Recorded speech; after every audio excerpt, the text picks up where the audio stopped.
Oke, halo. Jadi ini sedikit cerita tentang di Gunung Pematon yang katanya itu angker. Kalau menurut kami sih, kan kemarin itu kami naik ada 4 orang. Jadi aku sama 3 temanku itu naik, terus sampai di sana itu biasa aja. Cuman yang jadi masalah mungkin di bagian bawahnya, bagian bawah. Kan di awal kami sampai ada yang namanya prasasti Gunung Pematon gitu, dari siapa gitu aku lupa namanya, nanti cek aja di videonya. Nah, di seberang prasasti itu ada semacam kubah atau kayak tempat istirahat. Nah, itu dari prasasti sampai di kubah itu tuh semua warnanya kuning. Jadi ya dikeramatin sampai di sana. Kami itu nanya, ada satu orang paman itu kami nanya, "Mas, kalau mau parkir buat nginep di Pematon di mana ya?" Kata si Din, "Di sana nih," nunjuk ke sebelah kanan. Oke, setelah itu kami berangkatlah nih ke rumah tempat parkir tersebut. Sampai di sana kami biasa-biasa aja, sampai aku nanya ke rumah yang agak-agak tinggi. Di situ karena rumahnya kebuka dan ada orang, jadi aku tanya, "Mau mas," kataku gitu. Nah, ternyata ada 2 orang remaja, 30-an deh kayaknya, umur 30-an atau mungkin lebih lah. Intinya lebih tua dari kami. Itu ada, aku kirain itu tuh penghuni rumahnya gitu, ternyata bukan. Jadi aku tanya, terus masih belum dikeluarin karena masih sibuk tuh sama kakeknya. Jadi 2 remaja itu tuh nih ada transaksi nih sama si kakek yang ini ya, ada transaksi. Gak lama setelah itu datanglah ibu-ibu, mau ngapain, kata ibu-ibunya. Aku tanya, mau nginap, mau parkir di sini bener nggak tempat parkir, mau nginep di Pematon? Oh iya bener, nanti sama si kakek ini, karena nanti kakek ini yang kalau kalian bilangnya sama kakek ini ya pasti naik ke gunung tuh aman gitu, kata beliau. Kayak nggak lama setelah itu, pas lewat di 2 pemuda tadi kan, ibu-ibunya dari dalam menuju keluar, mau di dekat pintu. Pas di dekat pintu sama 2 orang pemuda itu, ibu-ibu ini bilang nih ke pemuda tersebut, "Aneh ya bentuknya," katanya. Wah, dalam hatiku ini aneh apa nih? Karena aku lihat semacam kayak apa ya, kayak jimat atau kertas gitu di transaksi kakek sama anak muda itu. Nah, jadi kayak pikiranku mungkin kayak oke, jimat kali ya gitu mungkin. Ya udah wajar lah kalau kayak gitu tuh mah di Kalimantan. Kayak aku nggak hiraukan, itu kayak biasa-biasa aja. Terus keluarlah si kakek nih buat ngarahin tempat parkirnya di sini gitu. Nah, setelah itu aku tanya juga mau sholat dulu di arah kiblatnya di mana. Oke, di situ katanya. Setelah sholat nih kami selesai sholat asar itu tuh.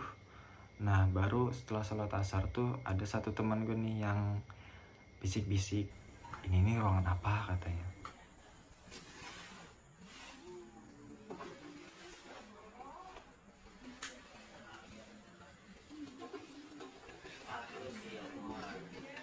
Ruangan apa nih? Kayak ada tulisan Allah sama Muhammad gitu loh di ruangannya, dalam satu kayak gubuk gitu. Bukan gubuk sih, kayak rumah, cuman dalam rumah tuh ada 2 ruangan gitu, satu Muhammad, satu Allah gitu tulisan. Dan salah satu temanku juga sadar ada ngeh gitu, cuman ya oke lah, kami nggak hiraukan itu dulu. Kami langsung siap-siap buat packing dan naik ke atas. Sampailah di prasasti itu, kami video kayak biasa.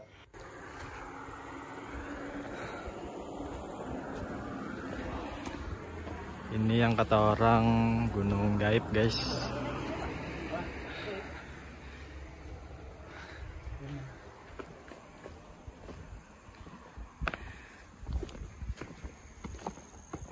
Prasasti Gunung Pematon. Ada 2 orang pemuatan dan pematung.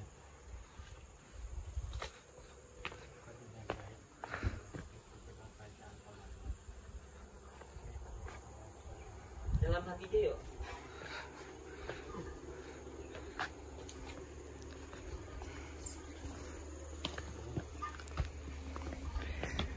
Dan yang uniknya itu adalah di sini semua warna kuning, coy.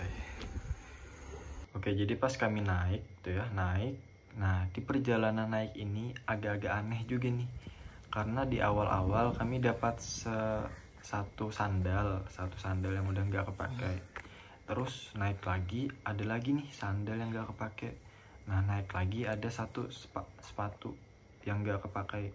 Kalau sepatu mungkin aku masih mending ya, kami lihat kayak sepatu itu udah rusak gitu, dan udah kebuka, jadi wajar lah sampai ditaliin juga kan di sepatunya, di solnya gitu ditaliin. Nah, barulah pas itu tuh kami ngecek lagi nih, tiba-tiba ada lagi sandal dua pasang, sandal sepasang, tiba-tiba ada sandal sepasang.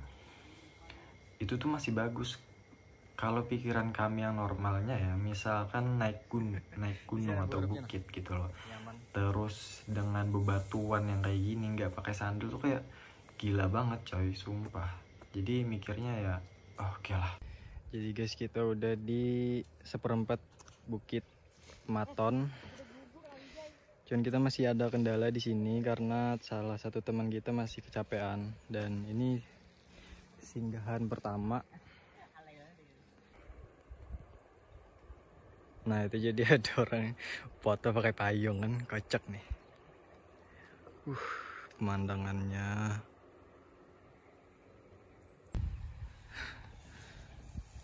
Siapa yang muncak pakai payung ya saya? Akhirnya kita udah sampai di persinggahan pertama, guys. Nah, di pohon ini. Dan kalau ke atas itu masih jauh sekali, sumpah. Oke, jadi kita udah setengah jalan, guys. Dari situ ke situ dan di sana.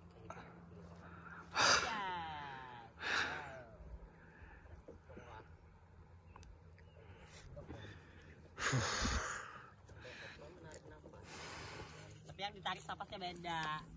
Kan soal menarik nafas. Gila.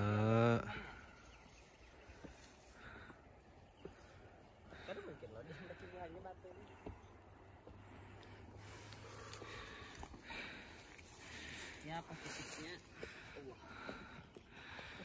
Ini istirahat ketiga.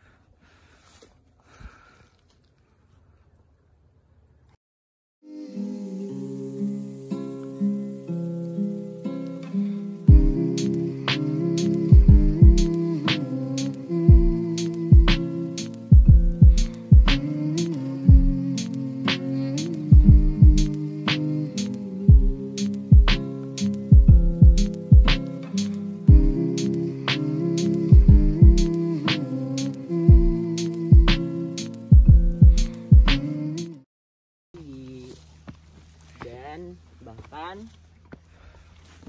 basah, jalannya tuh pasti basah satu. Wih, anjir tingginya.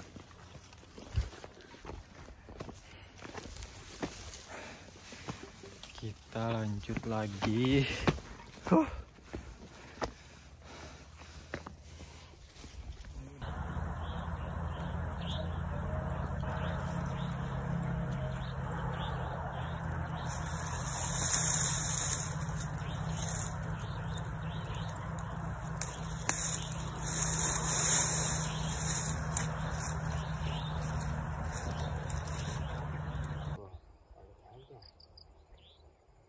Santai.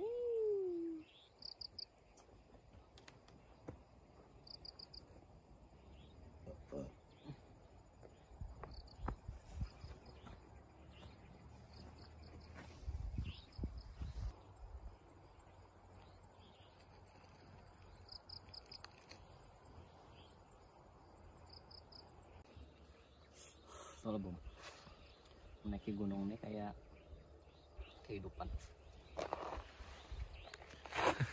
Kenapa nah? Karena kita kadang mencoba naik ke atas, kita kadang tahu kayak apa rasanya di atas.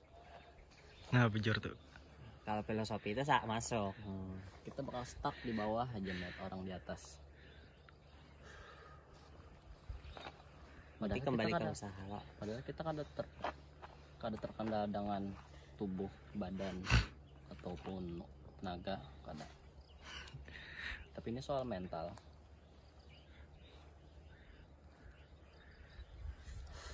Itu yang Anda rasakan ketika naik Bira. Birahi. Gunung Bira. Oh, Gunung Bira. Itu Anda baru merasakan rasa putus asa sebenar-benarnya. Bayangkan. Berdua sama. Sebenarnya Itu pernah berapa MDPL? 320-an lo. bayangkan sama saya merasakan putus asa.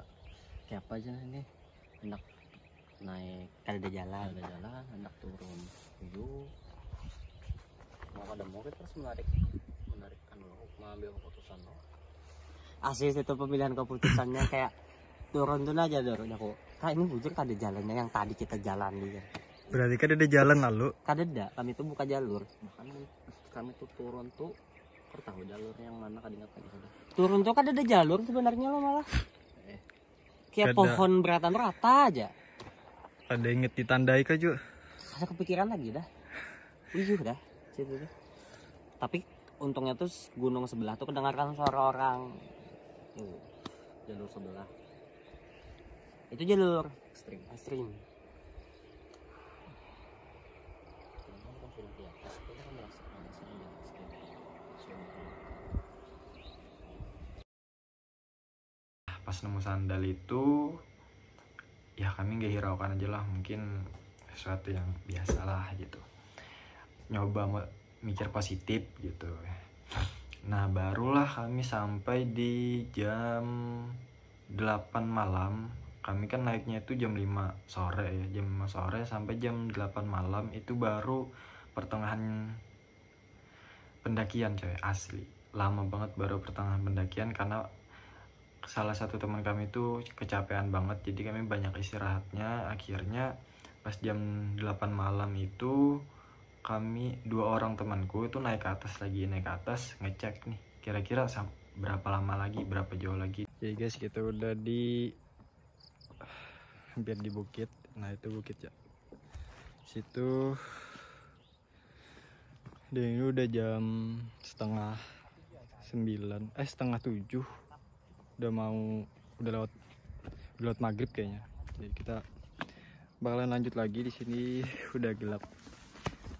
Jadi sebelum kita kehilangan cahaya, kita harus cepet-cepet coy.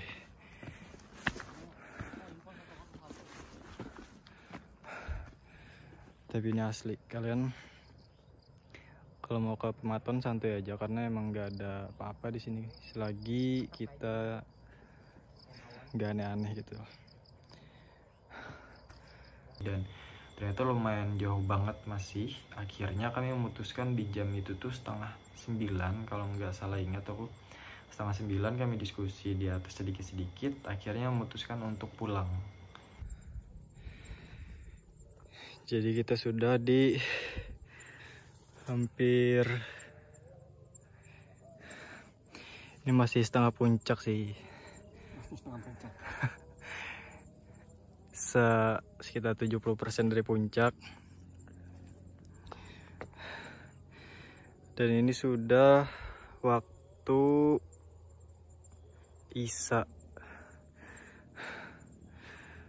Oke.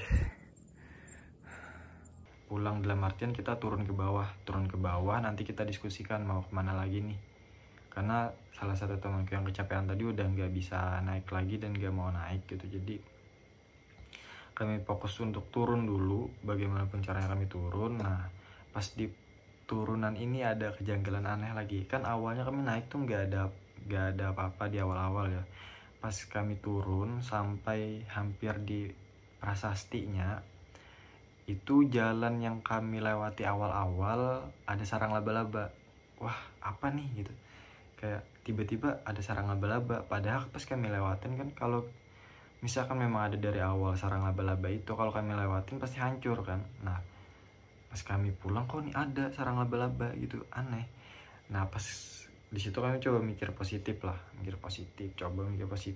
sampai kami searching di Google berapa lama laba-laba ini membuat sarang. Ternyata alhamdulillah ada sinyal. Itu sempat nggak ada sinyal dan panik juga di situ, sempat nggak ada sinyal, panik. Pas kami searching ternyata 1 jam lebih, dan kami ukur dengan waktu kami sampai ke bawah itu dari jam 5 terus jam 8 turun lagi ke bawah hampir jam 10.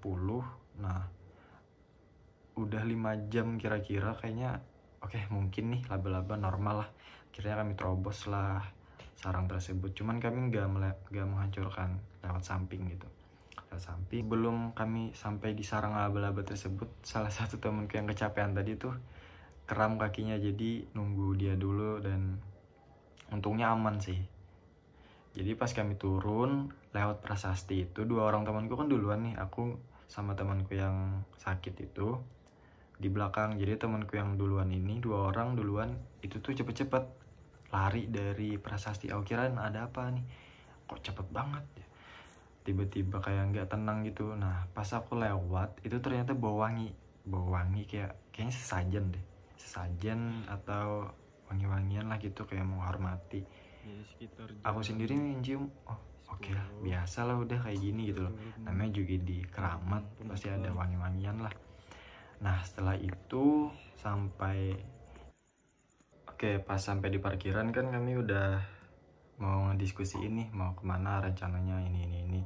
Terus kepala tim juga mau ngebujuk salah satu temanku yang capek nih biar nggak pulang ke Banjarmasin dulu, kita harus nginep kemana kayak gitu loh. Biar dengan kondisi yang capek itu kan kayak ke Banjarmasin dengan waktu yang berjam-jam gitu, udah takutnya tuh kenapa-kenapa, apalagi di jalan kan malam gitu. Nah jadinya akhirnya salah satu temanku ngomong nih, nanti aja lah diskusinya gitu, keluar dulu dari tempat ini karena banyak hal-hal yang aneh lah ibaratnya gitu, ngebatin lah, menekan batin. Jadi akhirnya kami daripada takutnya kenapa-kenapa dan makin nggak kondusif gitu, jadi akhirnya berangkatlah kami keluar dari tempat parkiran tersebut, nyari warung, dan alhamdulillah beberapa meter dari itu ketemu warung.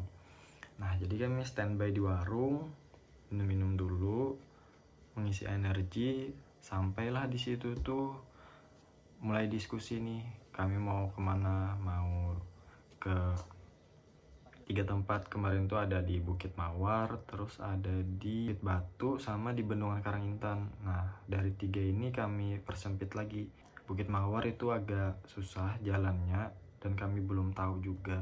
Terus Bukit Batu lumayan jauh, dan Bendungan Karangintan yang memungkinkan. Jadi akhirnya kami memutuskan untuk ke Bendungan Karangintan. Dan salah satu temanku yang capek itu juga masih kayak mau pulang aja lah gitu loh. Akhirnya kami ke Bendungan Karangintan dan memutuskan untuk memasang tenda di sana. Nah cuman di warung ini kami mulai nih ceritain apa-apa aja kejanggalan yang di sana. Jadi untuk kejanggalan yang pertama ya, ini dari aku sendiri. Kan awalnya tadi ada ibu-ibu menghampiri aku, mau nanya mau ngapain. Nah di situ aku bilang mau nginep kan, terus setelah itu ibu-ibu itu juga bilang nanti setelah kali ini juga ada yang mau nginep, katanya mau nginep banyak rombongan. Cuman sampai kami jam 10 turun ke bawah, itu hari itu juga nggak ada satupun coy yang mau nginep, nggak ada, parkiran tuh kosong gitu. Jadi kayak ini kenapa ya gitu pikiranku nih dalam hati ya, nggak ada yang nginep gitu. Apakah cuman emang omongan ibunya aja yang salah atau gimana gitu. Nah terus kejanggalan yang kedua itu tentang yang jimat tadi. Jimat itu kayak aku baru nggak ternyata pas transaksi itu kayak oh ini jimat yang aneh aneh ya kayaknya gitu. Karena aku nggak lihat jelas, cuman itu kayak bentukan kertas atau daun atau kain gitu, cuman warna coklat, warna abu-abu, abu-abu tua gitulah. Nah habis itu yang kejanggalan kedua tentang ruangan tadi, itu kalau menurutnya aku baca di internet ya, katanya Gunung Pematon ini tempat kayak pesugihan gitu. Nah, jadi kami merelasikan lah ke pesugihan itu, kayaknya tempat itu tempat apa gitu. Kami sampai sekarang ya, sampai video ini ditayangkan di YouTube, kami masih bingung itu tempat apa. Cuman kami nggak mau yang negatif-negatif lah, nggak usah lah gitu, anggaplah itu tempat biasa-biasa aja. Yang ketiga itu sandal-sandal tadi, kan banyak sandal, terus ada sepatu juga. Nah yang sandal itu yang bingung, satu pasang sandal gitu di situ ditinggal, dan itu masih bagus sandalnya coy, asli itu masih bagus. Terus yang selanjutnya itu juga ada yang sarang laba-laba tadi, tiba-tiba ada di tengah jalur gitu. Kemudian juga ada tentang yang bau wangi tadi, pas kami turun kan itu bau wangi itu di prasastinya, nah di situ.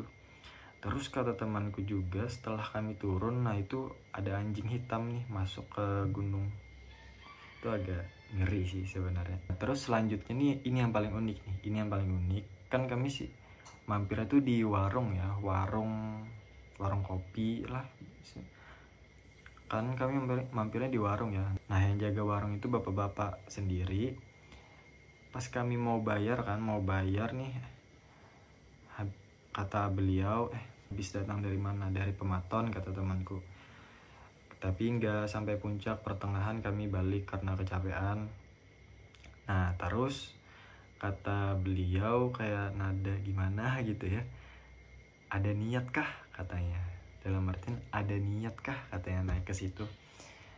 Gak ada kata temanku, kami memang mau ngecamp aja, mau nginep di gunung. Nah terus disambung beliau, disambungnya katanya aku dulu tuh pernah juga nginep di sana, cuman ada niat, motorku hilang katanya, motorku hilang. Terus setelah nginep di sana motornya balik lagi. Nah barulah kami, gara-gara ada perkataan beliau ini, baru kami relasikan nih kejanggalan-kejanggalan tadi itu kayaknya emang ini tempat buat apa gitu loh, gunung ini kayak buat pesugihan kah atau apa gitu, kayak anjir lah gitu. Nah baru setelah itu kami pulang lah, kami ke Bendungan Karangintan kan sesuai tujuan. Akhirnya di situ kami udah aman nih, sampai di Bendungan Karangintan masang tenda dan udah sih selesai. Dan di situ tuh ada dua hal ya, dua kesimpulan yang aku dapat. Yang pertama, kalau dari segi normalnya atau dari manusianya itu, kalau misalkan kami memaksakan untuk naik ke atas, takutnya salah satu teman kami itu bakalan kenapa-kenapa gitu, pingsan dan lain sebagainya. Terus kalau yang kejadian mistisnya itu takutnya terjadi sesuatu lah ke kami, atau setelah kami turun kenapa kayak gitu kan, ada banyak berita yang simpang siur ya di Gunung Pematon tuh. Jadi alhamdulillah sih, cuman sayang banget sih, sumpah sayang banget gak sampai puncak coy, dikit lagi gitu loh, aduh. Yaudah sampai sini aja guys, nikmatin videonya. Oke, jadi kita sekarang mau lanjut ke Bendungan Karangintan setelah turunan dari Gunung Pematon tadi. Dan emang ada kendala di hampir atas bukitnya tadi, kami turun lagi. Nah jadi kesepakatan dari tim kita lanjut ke Karangintan, karena untuk pulang ke Banjarmasin itu kondisinya kurang memungkinkan karena lumayan jauh. Jadi kami memutuskan untuk ke Karangintan dulu, dan ini perjalanan ke Karangintan. Tunggu vlog selanjutnya.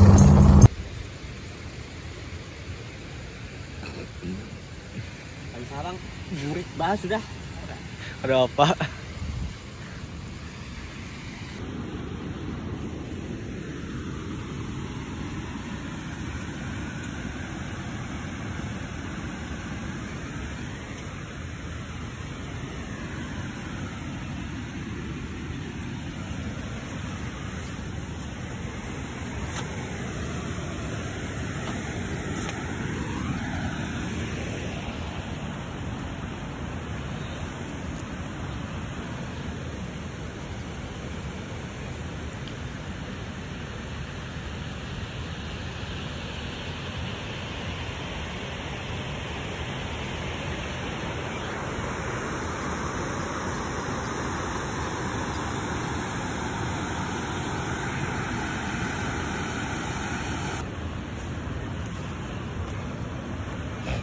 akhirnya kita menikmati pagi di Bendungan Karangintan.